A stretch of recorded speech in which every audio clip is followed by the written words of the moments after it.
Sa nakaraan ng ating video, ay nagtungo nga ang Squirrel at si Wen Zaipi, sa lugar kung saan kasalukuyang naninirahan at nagtatago si Sun Zaiwen, pero matapos ng kanilang sadya, ay agad ding umalis ang dalawa.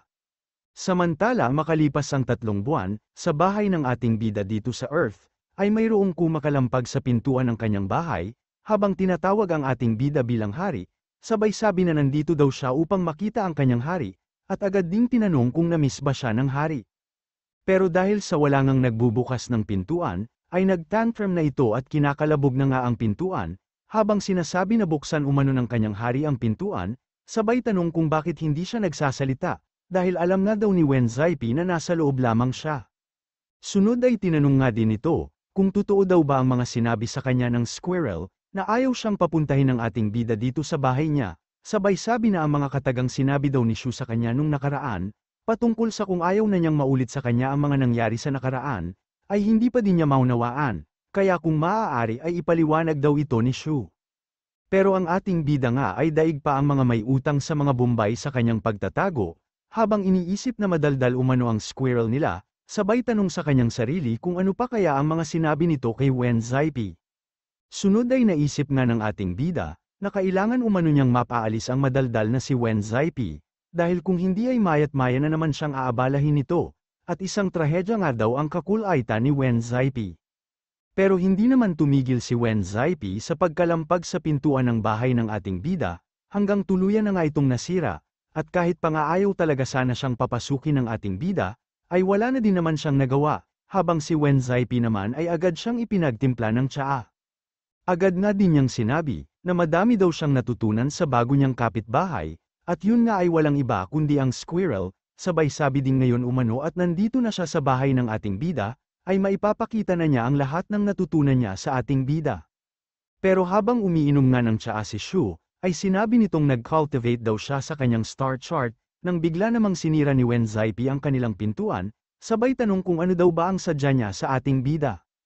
At agad nga niyang sinabi, na andito umano siya upang pakiusapan ng ating bida, na maglibot at maglaro sa iba't ibang lugar dito sa Ancestral Land, dahil tulad nga din daw ng mga sinabi niya noon, ay nahihiwagaan pa din siya dito sa daigdig na ito.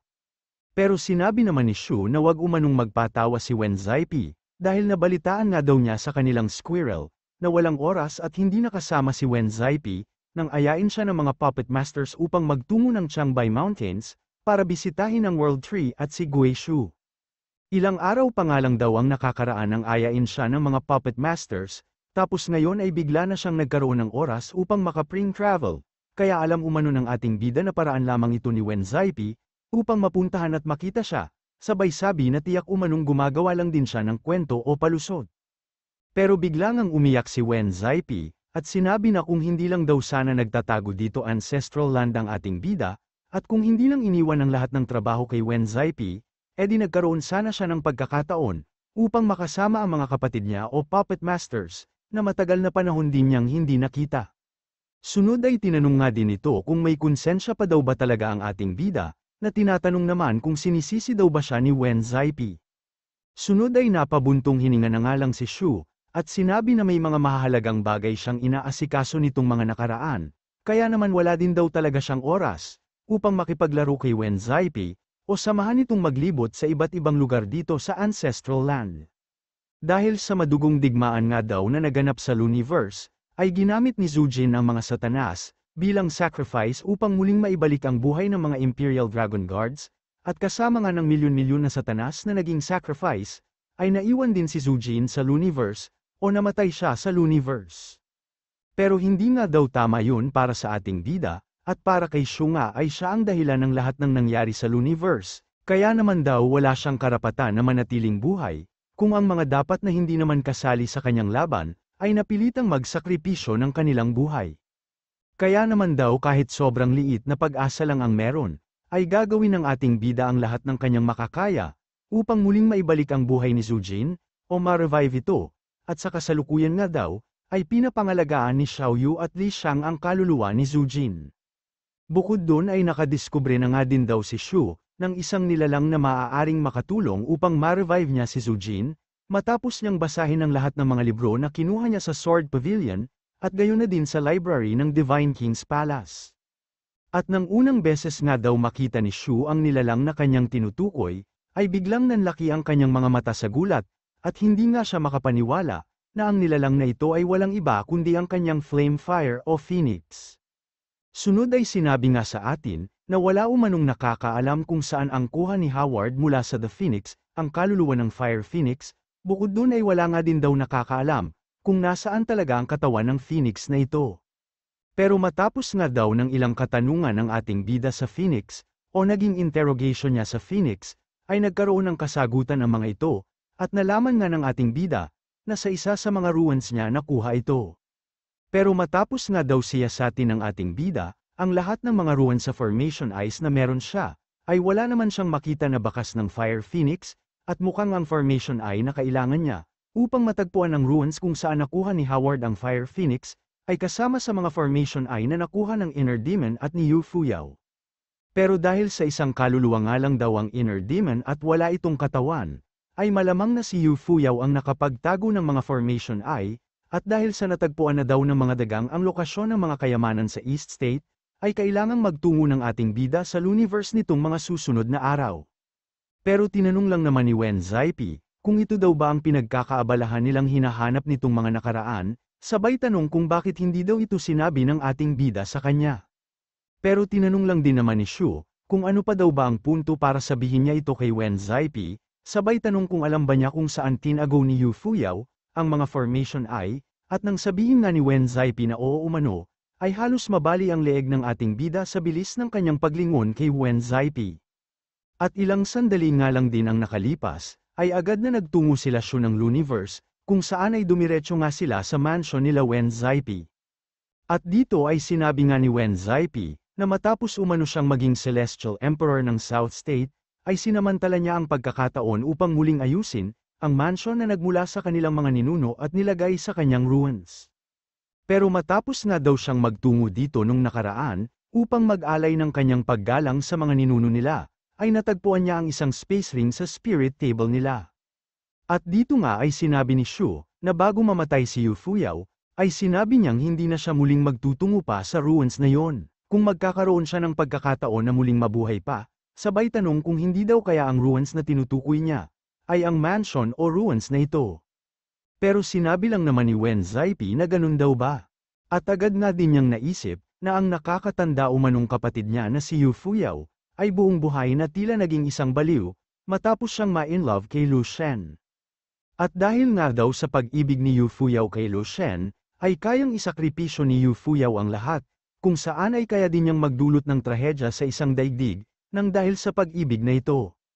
Pero ang lalaking inibig nga daw ni Yu Fuyao, ay iniisip na sagabal lamang ang pag-ibig sa mga nais niyang maabot, pero kahit nga daw alam ni Yu Fuyao, na hindi siya maaaring mahalin pabalik ni Lu Shen, ay hindi pa din naman mawala ang nararamdaman niyang pagmamahal.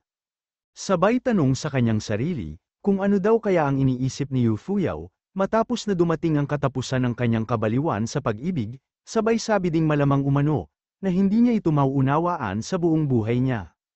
At dahil nga sa kanyang pag-iisip ay panandalian siyang natahimik, kaya naman agad siyang kinalabit ng ating bida, at agad ngang tinanong ni Shu, kung bakit na-trap si Yu Fuyao dito sa ruins ni Wen Zaipi dati, at kung bakit may spirit tablet daw para kay Yu Fuyao dito sa ancestral hall nila. Agad na ding sinabi ni Shu, na isipin umano niyang mabuti ang kasagutan niya sa tanong ng ating bida, at dahil sa madalas ngang mag-away ang magkapatid, ay tinatanong ni Shu kung hindi daw kaya, hindi na nga natapos ang tanong ng ating bida. Dahil biglang sinabi ni Wen Zaipi na oo umano, at matagal na panahon na daw na maliit ang tingin niya kay Yu Fuyao, o minamaliit niya ito nang dahil sa galit, dahil pare-parehas naman daw silang mga Celestial Emperors, pero nais nga daw ni Yu Fuyao, na ampunin si Wen Zaipi upang maging nanay niya ang kanyang ate. Yun nga din daw ang dahilan, kung bakit may spirit tablet na si Yu Fuyao sa ancestral hall nila, sabay sabi na nais niyang ilagay ang espiritu ni Yu Fuyao sa tablet na yun, sabay sabi na magmula daw ngayon, ay hahatiin niya sa dalawa ang tablet sa tuwing makikita niya ito, upang ipakita ang kanyang pagkondena sa nais ni Yu Fuyao. Pero agad nga ding tinanong ng ating bida, kung sino naman daw ang magiging tatay niya pag inampan siya ni Yu Fuyao. At sinabi nga ni Wen Zaipi na sino pa nga daw ba, kundi ang ating bida na nagpalaki at nagturo sa kanya, kaya parang tatay na daw talaga niya ito, pero agad namang tumalikod si Lu Shu, at sinabing wala daw siyang anak na katulad ni Wen Zaipi. Sunod ay tinanong nga ni Shu kung ano talaga ang sadya sa kanya ni Wen Zaipi, at sinabi naman ni Wen Zaipi na nais nga daw niyang maglaro, pero sinabi naman ng ating bida, na bibigyan pa siya ng huling pagkakataon upang sabihin ang totoo, kaya naman agad din niyang sinabi, na nais niyang hanapin ang reincarnation ng isang tao. Kaya naman agad ding sinabi ng ating bida, na si Xiaoyu daw dapat ang pinuntahan niya, kung talagang nais niyang hanapin ang reincarnation ng isang tao. Samantala sa Earth naman, ay biglang natahimik si Xiaoyu at Carol, dahil kakatok nga sana sila sa pintuan ng bahay ng ating bida, pero nakita naman nilang wala na itong pintuan, at wala ding tao sa loob nito. Agad nga din silang pumasok sa bahay ni Shu, kung saan habang hinahanap ni Carol ang ating bida, o anumang kagamitan na maaaring mawala sa bahay ni Shu. Ay agad namang tinawagan ni Xiaoyu si Nieting, kung saan ay sinabi nga niyang kasama daw ng kanilang pintuan na nakidnap ang ating bida. Samantala makalipas nga ang ilang buwan, sa isang bahay ng mga pangkaraniwang tao sa Luniverse, ay makikita natin ang isang natutulog na buntis, at sa bintana nga ng kanilang bahay, ay ang isang kaina-hinalang silawit ng tao. Bukod doon ay tila isang demonyo nga ang pagtawa nito, habang nakatingin sa natutulog na babae, na tila biglang nanaginip at binangungot. Sunod ay nilagyan nga ng headphone ni Wen Zaipi ang tiyan ng babae, at dito ay panarinig niya sa sanggol ang mga katagang, muli akong isisilang sa daigdig na ito, pero sa nakaraan kong buhay, ay ginawa ko ang lahat upang makuha ang lalaki na aking iniibig, pero sa bandang huli, ay nagmukha lang akong isang masama at selosang babae, kaya naman sa panibagong buhay kong na ito, ay hindi ko na uulitin ang mga pagkakamali ko. Sunod ay sinabi nga ni Wen Zaipi, na ayon umano sa mga tao sa ancestral lands, ay kailangang maturuan na agad ang mga tao habang bata pa sila, at agad na din niyang panarinig ang lahat ng mga records o kanta sa cellphone niya, habang sinasabi na nababagay daw na marinig ni Yu Fuyao ang mga ito. At dahil sa headphone na nakalagay sa tiyan ng babae, gayon na din sa tunog na nagmumula dito, ay masyado ang inis ni Yu Fuyao, at sinabi nga niyang matapos siyang makalabas sa tiyan ng babae, ay makakatikim ng isang malupit ang sinumang gumagawa ng ingay na ito. At muli makalipas pa ang ilang buwan, ay tinatawag ni Negrito ang ating bida at sinabi nga niyang oras na para umalis, habang si Zua naman ay napansin ang mga bunga ng kamatis ni Xiaoyu, at agad na din siyang namitas ng bunga nito, kaya naman masyado ang galit sa kanya ni Negrito, na ayaw man lang daw siyang tulungang magbuhat. Pero habang kumakain nga ng kamatis si Zuan, ay sinabi niyang isa umano siyang dragnets, kaya bakit siya magbubuhat ng mga mabibigat na bagay, dahilan upang lalong manggigil sa galit si Negrito, at tinanong nga niya si Zuan, kung sa tingin niya ay hindi ba siya isang putang inang dragnet din. Agad na din niyang tinawag ang ating bida at si Xiaoyu, upang isumbong ang pagnanakaw umano ni Zuan sa mga pananimkilang kamatis, kaya naman agad na sinumpak ni Zuan sa kanyang bibig, ang isang malaki at buong kamatis. Pero bigla nga ding lumipad ang pintuan ng bahay nila Shu, matapos itong sipain ni Xiaoyu na agad ding nagtungo kay Zuan, na biglang nagdilim ang muka matapos na kumatas ang kamatis sa kanyang bibig. Pero dahil sa nasa bibig na nga niya ang buong kamatis, ay sinabi na lang ni Xiaoyu sa kanya, na sa susunod umanong mahuli niyang magnakaw ng kamatis si Zuan, at pipisakin na niya ang ulo nito, hanggang sa lumabas ang kanyang utak. Pero agad namang tumakbo sa loob ng bahay nila si Zuan, at kunwaring hinahanap nga ang ating bida, sabay tanong kung ano pa ba ang ginagawa niya, at kung bakit hindi pa siya lumalabas. Samantala sa loob nga ng bahay nila, ay nakatingin ang ating bida sa isang cauldron, at ang cauldron ng ito ay ginawa ni Li Xiang, at sa loob nito ay may tila isang perlas na nababalot ng pulang enerhiya, kung saan ay may markang phoenix din ito. Kaya naman matapos itong makita ni Zuan, ay agad niyang tinanong ang ating bida kung ano umano ang nasa harapan niya, pero sinabi lang naman ni Shu na malalaman din niya kalaunan. Kaya muli ay tinanong nga ni Zuan ang ating bida, kung bakit tila napaka-misteryoso niya ngayon, sabay tanong kung bakit daw pala tumakas ang ating bida, habang nag-aayos sila ng mga decorations para sa kasal kagabi. Pero bigla ngang sinampal ni Shu ang kanyang bunbunan, habang tinatanong kung anong ibig niya sabihin na tumakas ang ating bida, sabay sabi din hindi daw siya tumakas, dahil nakatanggap nga daw siya ng isang importanteng tawag mula kay Yutang. Sunod ay nakita nga ni Shu ang oras sa kanyang cellphone, at matapos niyang malaman na tanghali na daw pala, ay agad siyang tumakbo palabas ng kanilang bahay, habang sinasabi na kailangan na daw nilang magmadali, upang hindi mahuli sa gaganaping kasal ni Heitan. Sunod ay makikita nga natin ang mga puting sasakyan, kung saan habang nagdadrive ang ating bida, ay sinabi nitong hindi niya lubos akalain, na ang apelyido daw pala ni Teacher Bainoo ay Nolan, at ang mas nakakagulat umano ay kapatid pala siya ni Nolan Kay. Pero bigla namang napatingin ng patagilid si Negrito kay Zuan, at sinabing hindi na daw siya magtataka kung bakit sila nagkatuluyan, dahil dati pa man ay napansin na niyang may gusto si Teacher Bainoo kay Heitan, na tila isang manhid. Sunod ay tinanong naman ni Shu si Zuan, kung nakahanap na daw ba siya ng jowa, dahil sinabi nga daw sa kanya ni Negrito, na nagtungo sa isang blind date si Zuan nung isang araw. Pero sinabi naman nito na wag na nilang banggitin pa ang patungkol dun, dahil matapos nga daw siyang maupo sa kanilang lamesa, ay agad na siyang tinanong ng kanyang kadate, kung ano-ano ang kanyang mga plano para sa hinaharap, kung saan ay dinaig pa nga daw niya ang isang job interview, sa dami ng katanungan nito. Agad nga ding naiyak si Zuan, at sinabi na ngayon ay isa na daw siyang dragnet ng Dragnets and Snares, kaya anong career pa daw ba ang dapat niyang isipin, o kung ano pa ba ang dapat niyang planuhin sa hinaharap, dahil ang pagiging isang dragnet nga daw, ay hindi na mapapantayan ng anumang trabaho o tungkulin. Pero sinabi lang naman ni Shu, na si Tandang Bailey nga daw ay hinihintay na magkaroon ng anak si Zuan, at muling ibangon ang kanilang pamilya, habang si Zuan naman ay sinabing maging siya umano, ay deperado na ding magkaroon ng anak, pero wala naman siyang jowa, kaya wala din siyang magawa kundi maglulo na lamang, dahilan upang sabihin ng ating bida na ngayon ay nag-aalala na siya, na hindi magkaroon ng anak si Zuan. At matapos nga silang makarating ng simbahan, ay agad na naganap ang kasal ni Heitan, na agad ding nasundan ng kanilang katuwaan.